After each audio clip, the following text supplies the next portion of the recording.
These are all telling different things, aren't they? You can have the world's best product, but if it isn't packaged correctly, no one's going to pick it up.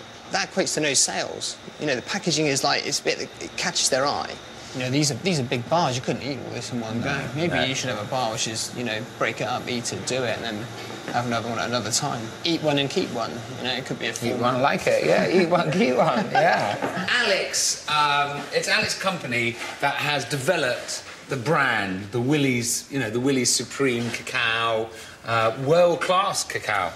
Consumer insights are a really important segment of our process. You know, before we start any project like this, you know, we'll get a group of people in, we'll work out why they buy into certain brands, you know, what's the occasion. We've got a wide spread here, everything from, like, your Cadbury's and Galaxy, which are brands that I'm sure everybody's kind of grown up with and are very familiar with. What do you feel about, like, a Cadbury's bar? When would you use that, or when would you buy that in particular?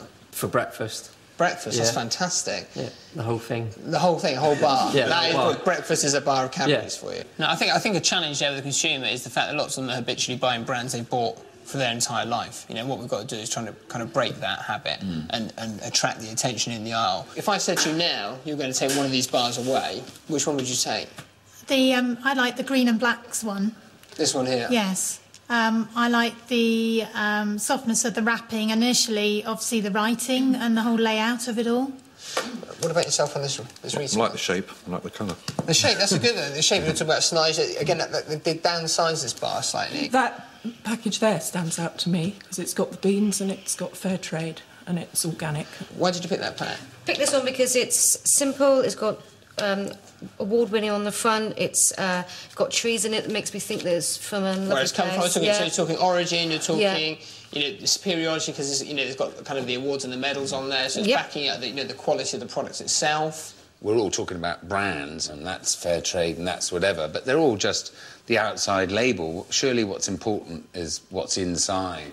So what's the one piece of information you want to communicate about your chocolate? Well, flavour.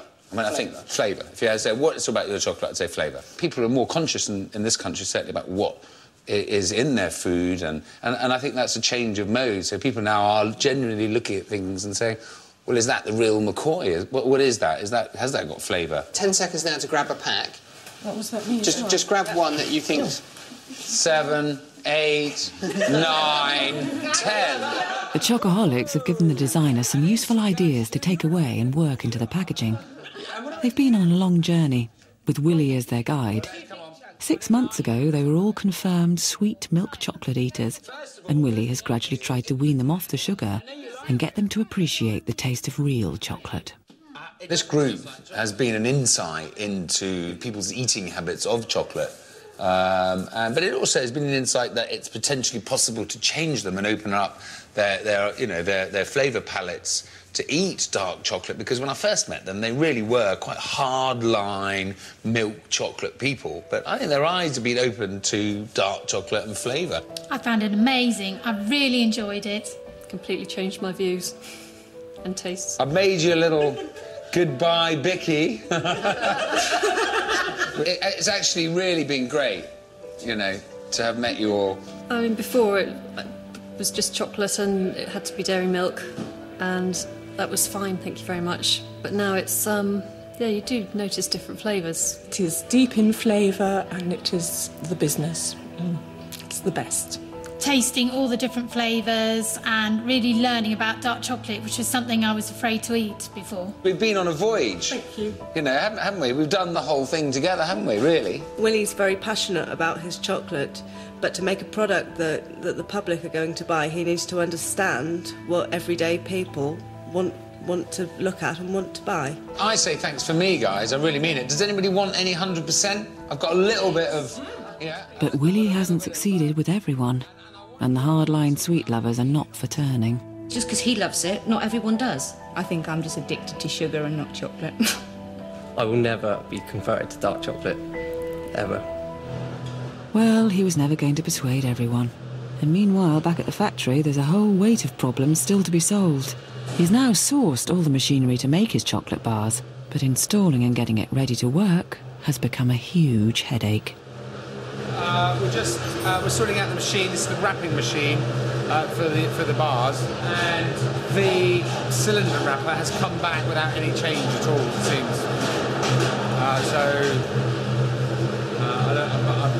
speechless, I think is probably the word. I was led to believe it was quite a simple job. It needed rounding off and adjusting. I mean, as you can see, it hasn't changed, which is depressing because I've lost a month now, and basically, you know, I need to mechanise the factory a bit more to make things a bit more efficient, because obviously I can't employ more people, you know, for my new bars. You know, I need to do some days on that, some days on my 100%. Speechless. Slightly confused about the wrapping. My wrapping machine I sent you a month ago. Nothing's been done on it at all, and I just don't quite understand. If it wasn't your thing, why you didn't say at the time and just send it immediately back so I had a chance to send it to someone else? Okay, bye. With no sign of a wrapping machine and no finalised packaging, Willie has no choice but to go out to try to sell the new bar. The result of 15 years of effort is about to be decided by the taste buds of one man.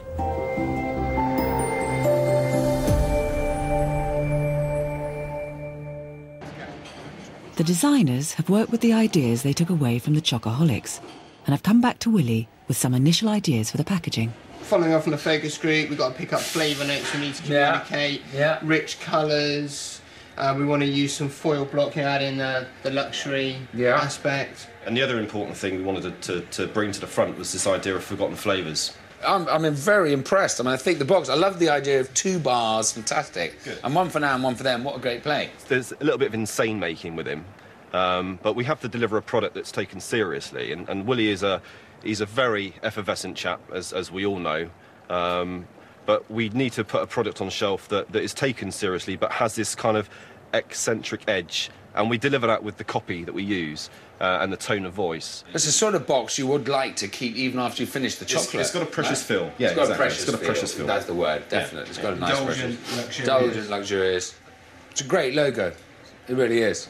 Yeah, well, I can see it on a T-shirt. I don't know, it might sound whatever. I can actually, on the van, like on the van, a T-shirt.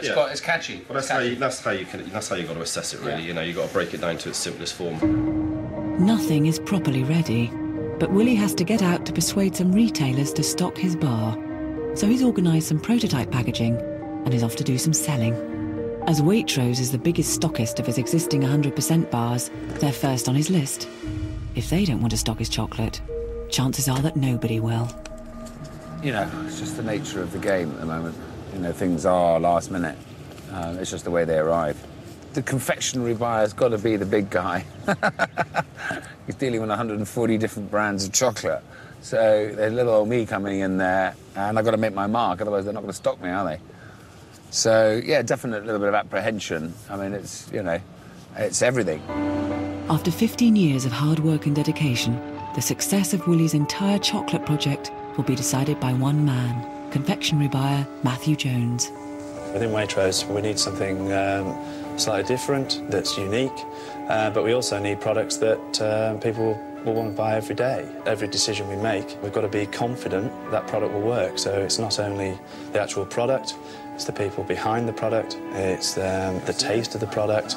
I get to see approximately 50 to 75 new lines on a monthly basis. So basically these boxes we're at print at the moment. Okay. So the boxes have got an embossed logo, and obviously that's gold leaf, and it's got delectable written down the side actually. Look at that. There is 2 bars. If you want to open and try, there's a logo actually on the chocolate bar. And these lines you're actually making in your factory? And they're making in my factory. I've set up a line. All right. These have been hand wrapped. So I've actually got a wrapping machine now. Can I see you've got the brand on there? We've got the brand on there. Do you feel the box perhaps is too small? No, I think it will stand out, the actual, the box shape and box size, and also the colour of it is different from a number of other brands. A little bit darker, yeah, a little bit more chocolate brown. Right. And so you'd get obviously the gold leaf would stand out stronger. Okay. I'll join you. Will you?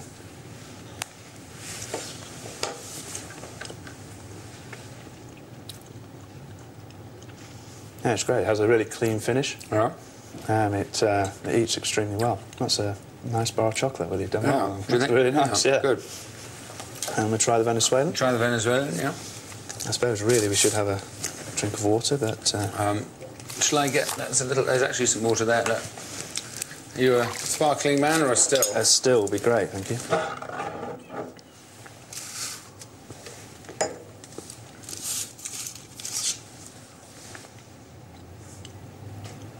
Yeah, that's great. You can really taste the difference of the two products. A lot of people get concerned with dark chocolate. It's going to be extremely bitter on the tongue, but it's not that at all. Well, that's interesting you say that, because I think that this has got flavour, to be honest with you. You can actually taste the difference between the two products. Glad you say that. So, whether but yeah, they're really, really nice. Oh, thank you. I mean, to hear that from you is great, really. Well, that went better. I was a little bit nervy, obviously, before I went in. You never know how these meetings are going to go. But it went well. I mean, I've got to be honest with you, I nearly fell off my chair when he said, that you could taste the flavours and they were so different. I mean, it was a dream come true. I mean, I definitely felt, once he said that, I said, OK, great, he's bought into the product. I said, I've got a few packaging issues. I mean, it's true, I've had a little bit of wrapping issue. I didn't tell him that I had a machine with a pool of oil the size of a lake underneath it when I came into work, and I had to send it back. Did you tell him about the bean problem? The bean problem. I mean, I think if I told him I didn't have any beans, he might not have any confidence in me. I have had a lot of bean problems. I've beaned out. I really am. The buyer likes the product, but that's useless unless his enthusiasm turns into an order. And even if it does, Willie is still a very long way from being ready to fulfill it. He has been on tenterhooks, waiting to hear from the retailer. So I've just received an email now, having confirmed the prices to him, and he's saying that there will be an initial order of 500 cases of 12, about 6,000 bars. So yeah, it's good. Yes, I mean it's not a huge order. We're not going to we're not going to go out and party on it. It sort of sounds a lot, but when you think about the amount of chocolate that I make on a run, which is about 18,000 bars. Actually, what am I talking about? 18,000 boxes, which is 36,000 bars. So a 10-hour run is going to be 36,000 bars. That's how many bars are going to fly out that tunnel, need to be wrapped, boxed, in a 10-hour period. There's a lot of chocolate. If I'm going to regain some of my initial investment, I mean, I need to sell hundreds of thousands of bars of chocolate. I mean, that's a reality. It's reasonably good news. But Willie can't afford to rely on just one outlet. He needs to reach the biggest possible customer base. And what would be plan B if he can't get through to them? Orders are minimal. No, you take your kit off and you run down Oxford Street covered in truffle mix. I mean, what do you think I'm going to do? We're in the worst recession probably in the history of mankind. I'm making premium chocolate, and I'm definitely going to feel the pinch from it. So I think when you say, how much chocolate can you sell, I don't think of profits as in how much profit. I think of, can I sell enough chocolate to stay alive? That's really the question at the moment. I don't think it's about margins of how much money you can make. I think it's about staying alive.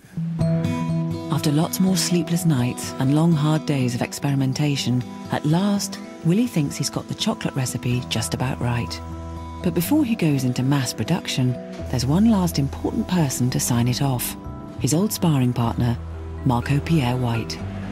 Marco represents two things to me. One is a great friend, and the other is a great chef. I know that Marco will be brutally honest with me, which is frightening, but, I want the truth of what someone thinks.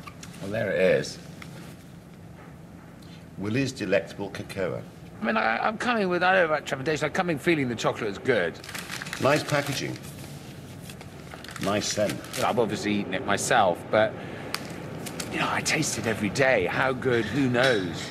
So to get someone who's got really a great palate, tell me what they think, and someone who has a good perspective on flavours out there, highly important. I mean, so it means a lot. It's delicious. Yeah, not bad. Delicious. Good, well, that's very kind. Delectable. Delightful. Good. I'm glad you like it. It's very good. For me, to hear you say that, obviously, is fantastic. What's extraordinary is the journey I've watched you travel for the last